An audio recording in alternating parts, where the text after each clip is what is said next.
Hello, I am Tiffany Bagley, and I am speaking today on the differences and similarities of initiatives and referendums of the Arizona Constitution. This is for my class POS 500, which is U.S. and Arizona Constitutions for teacher candidates. First, I would like to tell you what the initiatives and referendums are.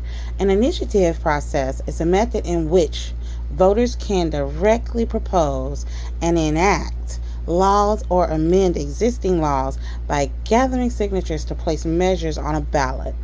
Now, a referendum process is a process that allows citizens to challenge a law that has been passed by a legislator and have it placed on a ballot for voters to decide if they want to repeal or uphold that law. This process has actually been in place since 1912. Now, initiative process is Arizona's constitutional right. Referendum provides a way for voters to directly participate into the voting process. Both processes involve getting a petition, collecting signatures, submitting signatures for verification, and adding to the ballot. Now, initiatives need a majority vote to be added to the ballot. However, referendums only need a 5% increase from the last election year. Initiatives empower citizens to propose and approve new laws. Referendums provide a check for legislative actions. Both methods hold legislators accountable. In referendums, initiatives and referendums can be dominated by special interest groups. So that's not necessarily a good thing. Sometimes you want to be careful with the information that you are actually trying to change or add to the law, because sometimes there are groups that can benefit more from the information that you're changing. And when that happens, you get special interest groups that take control of your initiative, and it's not always for the best. Now, abusing the initiative process can lead to poorly drafted laws and voter confusion and chaos. So you want to make sure that you take your time. Take your time when you are reviewing these initiatives and these referendums that you are creating. Referendums can create uncertainty and lead to divisibility and polarization. So, once again, with these referendums, you can easily divide instead of unite your state if you're not careful. Now, how do these processes support direct democracy? Both processes increase voter participation. That's something that's very important.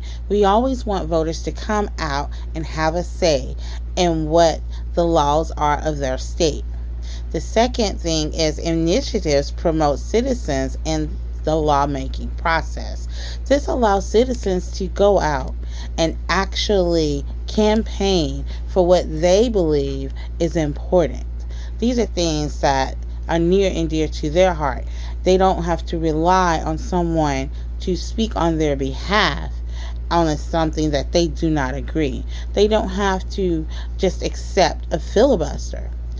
They have the ability to go in and say, we don't want this, and change that process. Referendums give citizens oversight. Now, this is the power to approve or reject laws.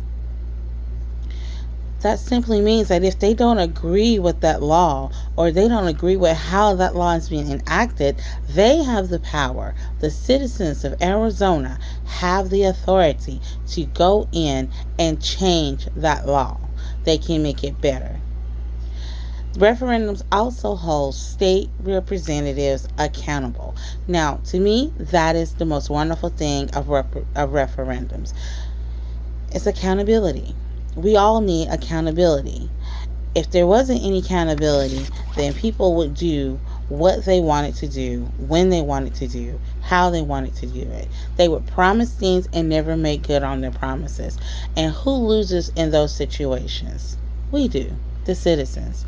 So, in my opinion, I believe that the initiatives and the referendums are a great thing to have in your constitution, and I believe they should be enacted upon other state constitutions as well. Thank you.